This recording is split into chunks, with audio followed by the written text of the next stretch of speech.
ஓம் நம சிவாய போற்றிவோம். என் அன்பு குழந்தையே, ஒரு விஷயம் நடக்க வேண்டும் என்று மனதிற்குள் ஆசைப்பட்டு பரிதவித்து கொண்டிருக்கின்றாய் அல்லவா? அது நடக்காத சூழ்நிலையால் மனம் நொந்து போய் இருக்கின்றாய் அல்லவா? எப்பொழுதுதான் நடக்கும்? இந்த இறைவனினுடைய அருள் எப்பொழுதுதான் கிடைக்கும்?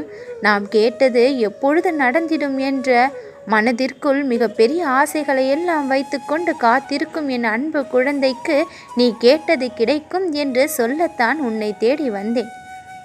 என்னுடைய முழு ஆசீர்வாதத்தை பெற்ற பரிபூரண பிள்ளையாக இருந்ததால் என்னுடைய வாக்கினை கேட்க உள்வரக்கூடிய பாக்கியத்தையும் நீ பெற்றிருக்கின்றாய். யாராவது சர்வசாதாரணமாக என்னுடைய வார்த்தைகளை கேட்டுவிட்ட முடியுமா என் குழந்தையே? அதை கேட்க வேண்டும் என்றால் உண்மையான பக்தி இருக்க வேண்டும்.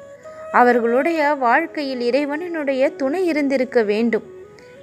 அவர்களுடைய எண்ணம் முழுவதும் இறைவனுடைய சிந்தனை இருந்திருக்க வேண்டும்.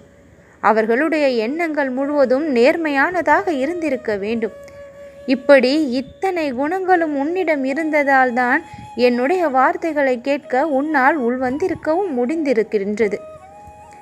என் அன்பு குழந்தையே, என்னுடைய நல்வாக்கு உன் வாழ்க்கையில் பலிக்கக்கூடியது. உன் வாழ்க்கையில் சந்தோஷத்தை கொடுக்க நான் என்றோ தீர்மானித்து விட்டேன்.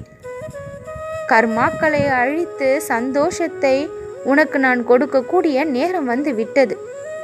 நீ கேட்டது கேட்டபடி உனக்கு கிடைத்தும் விடும். உன் வாழ்வில் இருந்த துன்பங்களையெல்லாம் தூரமாக தள்ளி வைத்து விட்டேன். இன்பங்களையெல்லாம் உன் வாழ்க்கையில் அருகில் கொண்டு வந்து சேர்த்தும் இருக்கின்றேன். நம்பிக்கையை உனக்குள்ளும் பக்தியையும் என் மேலும் வைத்திருந்ததால் அனைத்து விதமான சுகங்களும் உன் வாழ்வில் இனி நீ கிடைக்கப் பெறுவாய். தவறு சில நேரங்களில் உன் வாழ்வில் நடந்திருக்கின்றது. நீ செய்த தவறு மிகப்பெரிய குற்றமாக நீ நினைத்து குற்ற உணர்ச்சியோடு வாழ்ந்த நாட்களை எல்லாம் முடித்துக்கொள். குற்ற உணர்ச்சியே வேண்டாம், மன்னிப்பு உனக்கு கிடைக்க பெற்றிருக்கின்றது. எந்த இடத்திலிருந்து மன்னிப்பு கிடைக்க வேண்டுமோ மனமாற அந்த இடத்திலிருந்து மன்னிப்பும் கிடைத்து விட்டது. அதனால் ஒரு பொழுதும் நீ குற்ற உணர்வோடு இருக்க வேண்டாம்.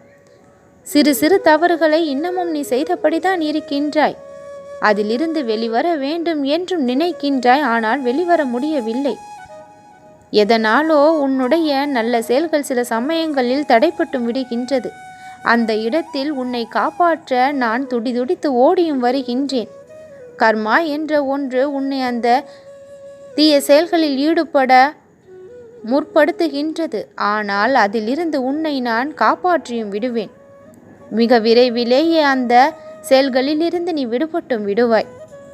முழு ஆசீர்வாதத்தையும் என்னிடமிருந்து நீ பெற வேண்டுமானால் எப்படிப்பட்ட நல்ல எண்ணங்களை எல்லாம் உனக்குள் வளர்த்து கொள்ள வேண்டும் என்று சொல்லட்டுமா? சற்று முழுமையாக கேட்டுவிட்டு செல் என் குழந்தையே. உனக்கான பதிவுதான் இது. சில நேரங்களில் சில நபர்கள் செய்யும் செயல்கள் உன்னை மனது வரை சென்று பாதிப்படைய செய்து விடுகின்றது. அவர்களுடைய செயல்களை உன் மனம் வரை நீ கொண்டு செல்லக்கூடாது. பிறர் நலமாக இருக்கின்றார்களே, நம் வாழ்வு ஏன் இப்படி இருக்கின்றது என்று பிறர் மீது பொறாமை எண்ணமும் வேண்டாம். பிறருடைய செயல்கள் எப்படி இருந்தாலும் உன்னுடைய செயல்கள் தூய்மையானதாக இருக்கும்படி நீ பார்த்து கொள்ள வேண்டும். விரைவில் முன்னேற வேண்டும் என்று குறுக்கு வழியை பயன்படுத்த ஒருபொழுதும் நினைக்கக்கூடாது. நேர் வழியில் செல்வது மிகவும் கடினமானது, ஆனால் அது சந்தோஷத்தை கொடுக்கக்கூடியது. அப்படி கிடைக்கக்கூடிய சந்தோஷம் நிலையானதாக இருக்கக்கூடியது. என் மீது வைத்திருக்கும் பக்தி உன்னை மிக பெரிய உயரத்திற்கு கொண்டு செல்லும். வாழ்க்கையின் பேரின்ப உச்சத்தை நீ அடைந்தே தீருவாய். நல்லதே நடக்கும்.